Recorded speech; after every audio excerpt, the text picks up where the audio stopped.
So this is Prestonfield House Hotel with some wonderful gardens and a fabulous interior, and we're going to be working here on Monday and Tuesday. So just as an introduction, I've done some drawings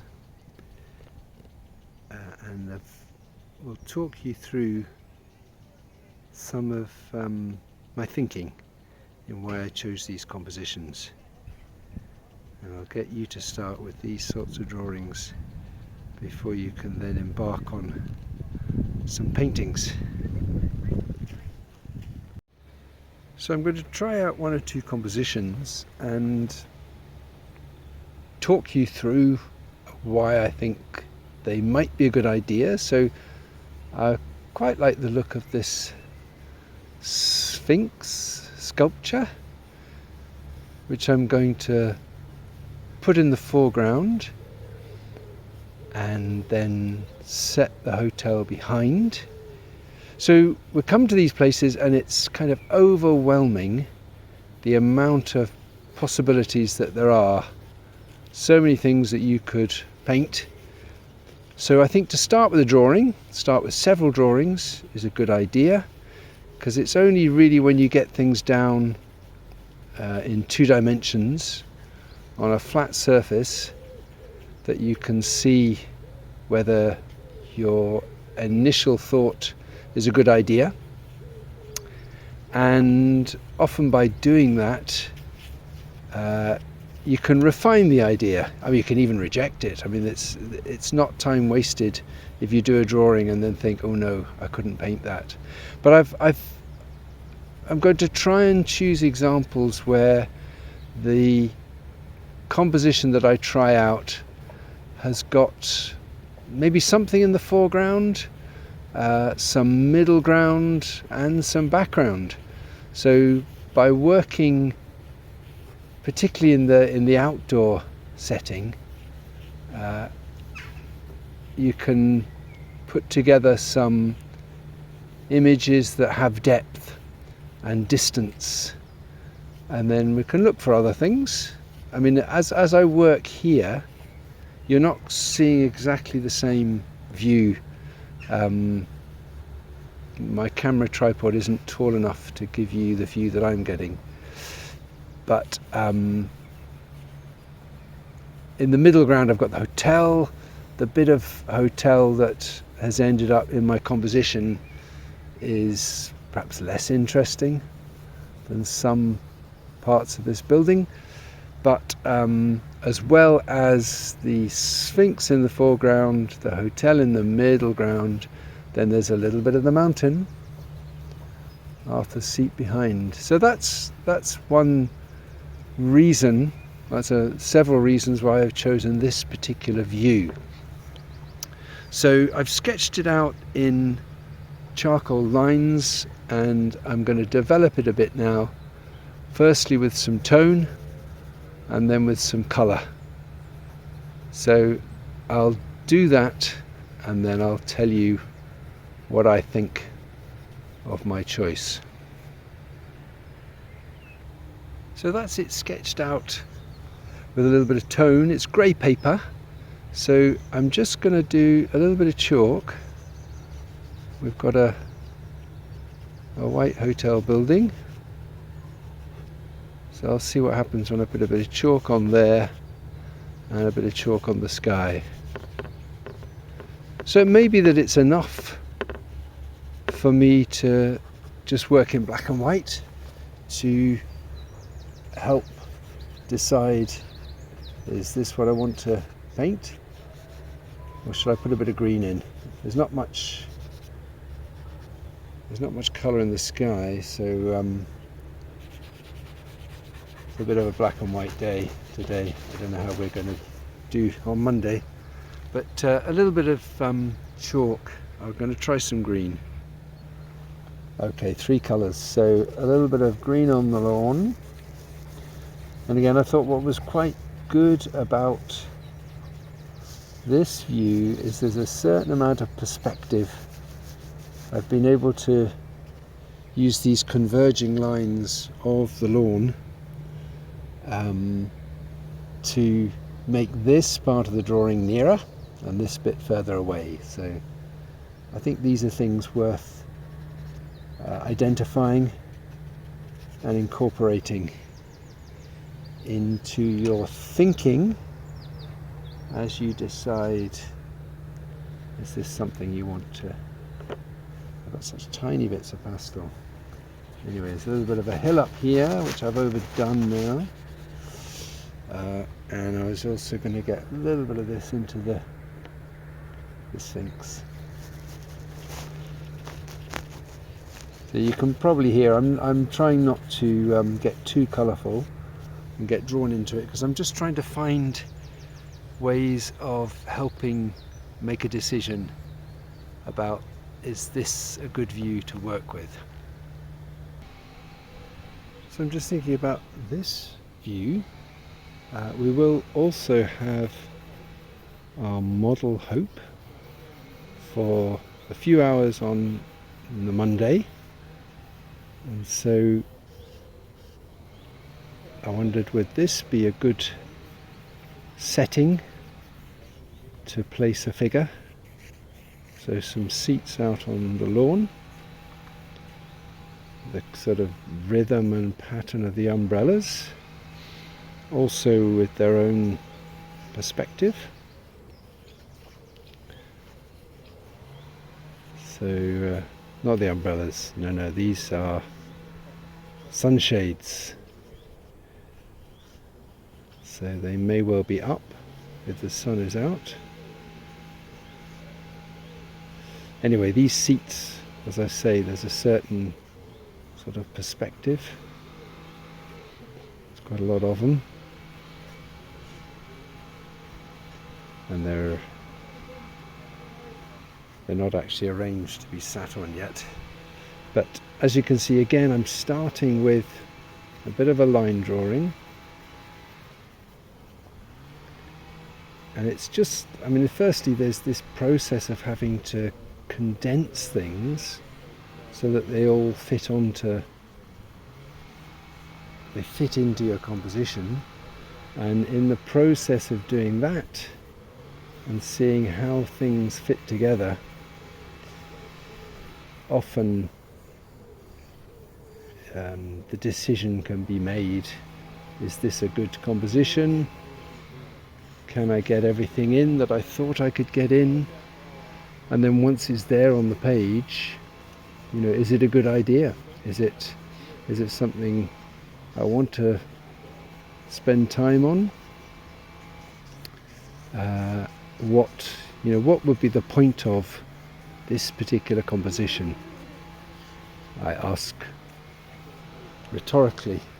So I'm spreading out on my page, so I'm getting outside of my rectangle, but I want you to see, I would like you to, at least if I maybe do a little bit of tonal filling in, then you might be able to make sense of what I've done. I've got a tree in the background, and then I've got my collection of umbrellas, sunshades. I'm trying to work out the size of them. Maybe they're not quite so tall. So, you know, as ever, drawing is editing, and decisions can be made on the basis of the drawing.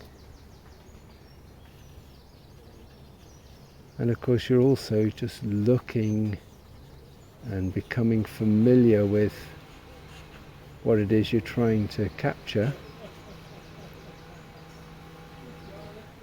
and that makes the painting process a little bit simpler. But I think the key thing really is the sort of thinking through drawing, thinking, is this a good subject? Do I want to take it further? And certainly make that tree a bit bigger. So I'll do a little bit more to that with some more tone and some more emphasis. So I've decided a bit of red probably would be quite helpful, just to use these parasols as my sort of reference. And then I'll try some white in the sky.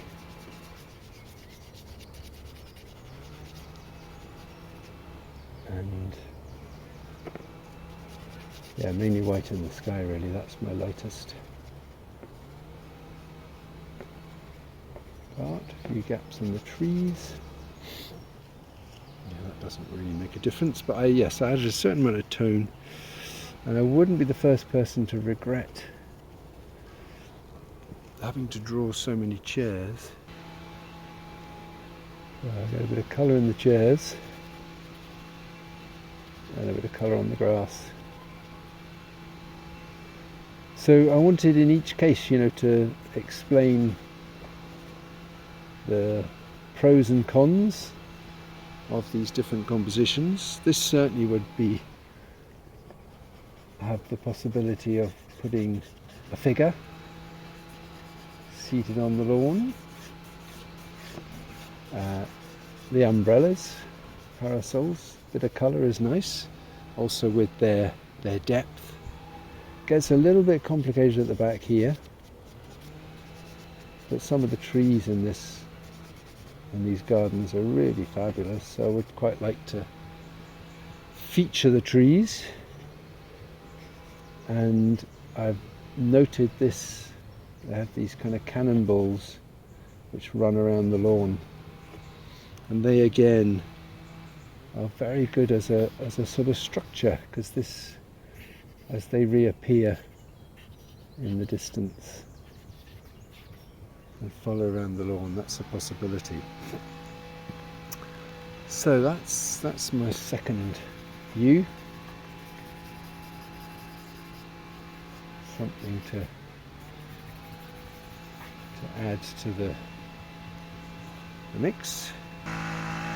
So this is another possibility. They have these kind of formal gardens with some good seating where I think we could pose our model. We've certainly done that in the past. But they're doing some gardening work at the moment, so I might not stay here long, because I don't think you can hear me. But there could be a possibility then of working with, as I say, these sort of structured formal gardens, lots of seating where we can sit and pose our model, and then some of the old buildings and even the mountain in the background. So that's something that we will do, but I don't think I'm going to stay because of the noise. So I've come round the back again. A little bit of blue sky now, so I'm making my starting point some of these pots on the steps. I think that you're seeing something slightly different through the camera. But again, as well as thinking about having things in the foreground and the background, and therefore being able to create some depth, this is also working on different levels. So there is, it's a feature of their garden, certainly, that there are steps and higher and lower levels. So again, I think to introduce that, to make for a more interesting composition, firstly, what I've been saying about perspective and getting a certain amount of depth by having converging lines leading off into the distance, and bigger and smaller umbrellas and all that sort of thing. I think as well to have parts of the composition that are on higher and lower levels, that might be something that will add some interest and complexity. So let's see, I'll just get in one more pot, so hopefully you can see my thinking. I'm showing my workings, and then I'll develop it a little bit more by making things stronger. So I'm going to try a little bit of contrast, some white in the building again. I want a smudge to calm it down.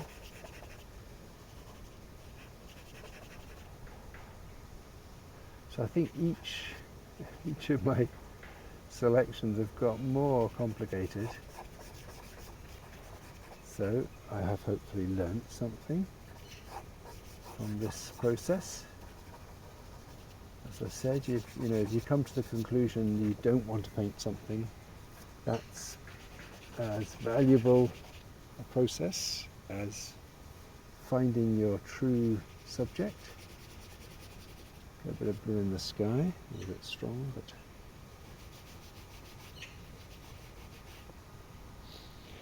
and then some lawn. But actually, as I've drawn and I've looked, because of course drawing is all about looking, I noticed the sort of contrast between these massive, sort of heavy, purpley pots that are lining the steps, and then just up against the building is this little, I don't know, is it thyme or something? There's some little tree there in a pot, all very delicate. So I think that's something I would like to work on. If this were my choice for a composition, I think I'd major on these pots, because they're very dramatic and they get smaller and lead the way into the distance to the building. But then against the building is that delicate little tree. So that's the other thing that we can talk about as you do your compositions. As I've been saying, why would you choose certain viewpoints? Is it, what are the things that you're seeing and how do you want to develop them? But also the whole point about emphasis. I do like to quote Degas' comment, don't draw what you see, draw what you want others to see. So what is it that I want others to see here? I want them to experience the kind of depth of this scene, things in the foreground, things in the background, and then maybe I want to draw their attention to that little tree in the background, and I'll have to make adjustments to the way that I treat different parts. I mean, for example, the building has got windows, but I won't go too far in defining the windows. I'll find ways of having things in focus and out of focus so that there's a particular emphasis, and that emphasis will hopefully lead people to notice the things that I want them to notice. So there we go. There's just some examples, 3 different studies that I've done, and we'll start with our model Hope, and we'll put her in some of these settings, probably mainly outside, but hopefully they'll let us be inside if we need to be, or if they're not too busy, we can get inside the building as well. And then you will turn your sketches or you will use them as the inspiration for some paintings. And with the drawings that you have of the figure of hope, you'll be able to add some figures into some of your painted compositions.